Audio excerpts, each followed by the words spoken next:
A sound that had not passed through human lips for more than 3,000 years echoed through a laboratory speaker in England. Not a recording, not an actor. A sound generated from the preserved vocal tract of a dead Egyptian priest whose body had remained sealed since around 1100 BC. The room was silent. The scanner had already finished its work. White lights reflected off plastic models and computer screens. And then the mummy spoke.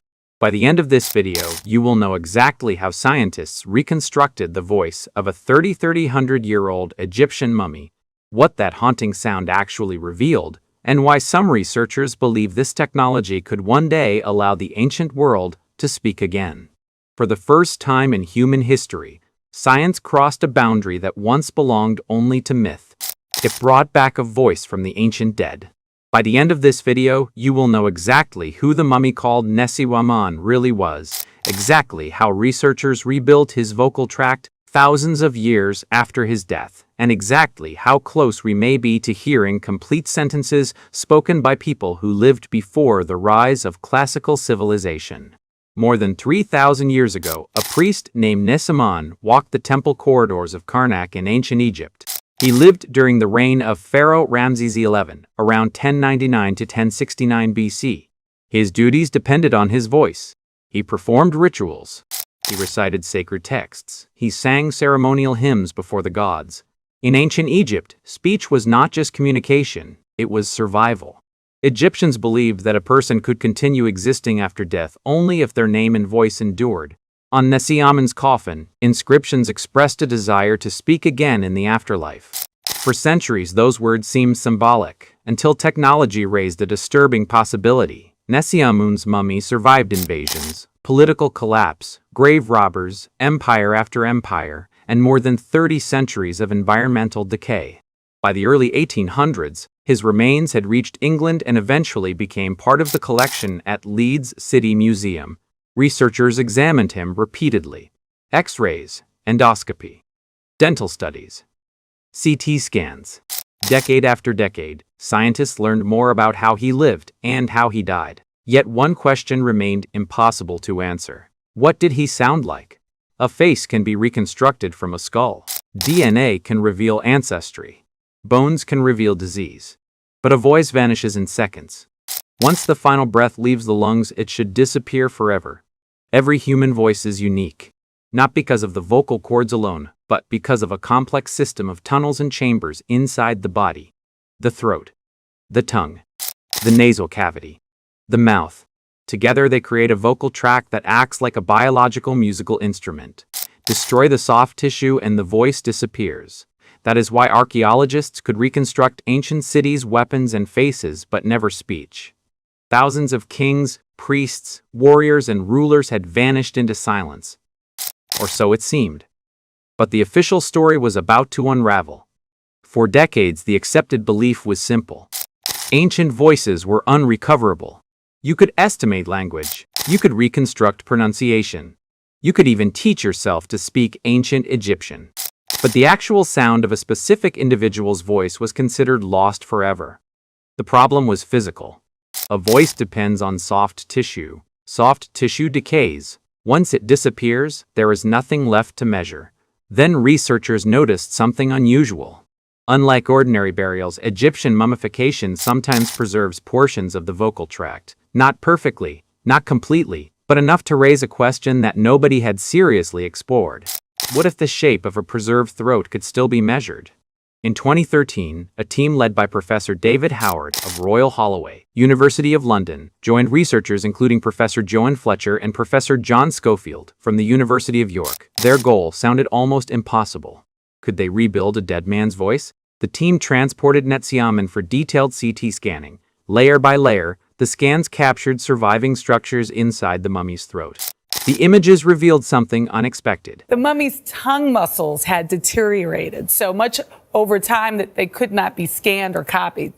Large portions of the vocal tract remained intact after more than 3,000 years. Using those measurements, researchers created a digital model. Then they used a 3D printer to manufacture a physical replica of Nesiaman's vocal tract.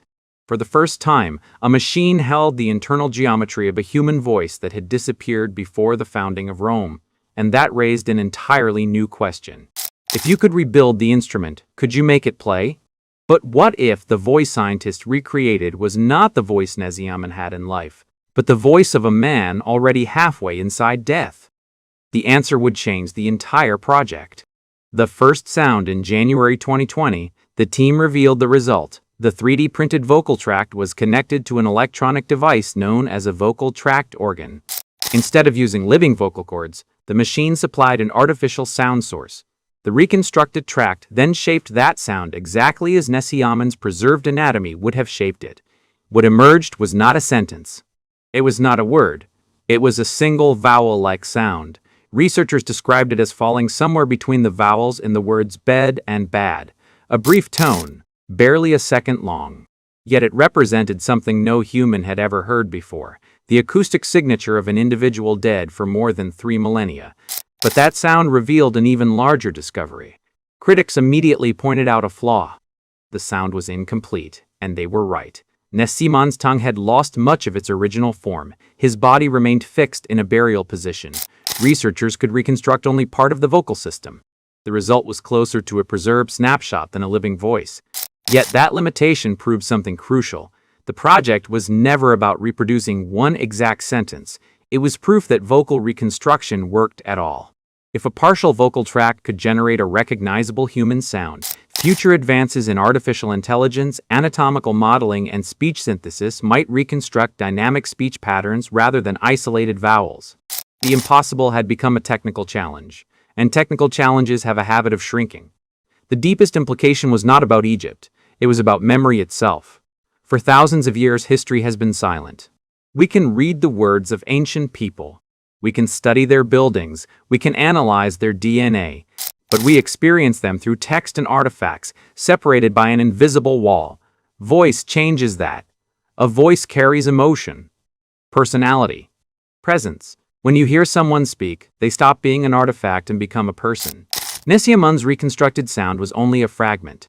Yet it transformed a museum specimen into an individual who once stood beneath the towering columns of Karnak, breathing the same air, fearing the same mortality, and hoping that death would not erase him completely. In a strange way, his wish may have been granted. More than 3,000 years after his burial, technology fulfilled the promise written on his coffin, to speak again. And if one voice can return from the ancient world, how many others are still waiting in silence? Scientists successfully reconstructed and reproduced a sound generated from the preserved vocal tract of the Egyptian priest Nesyamun, creating the closest thing humanity has ever heard to the voice of a man dead for more than 3,000 years. But if future AI systems can combine anatomy, language reconstruction, and speech synthesis to generate complete conversations, will we one day hear the actual words of people who lived before recorded history, or only modern approximations wearing ancient masks? Share your theory in the comments. Click the next video on your screen for another discovery that will leave you questioning everything.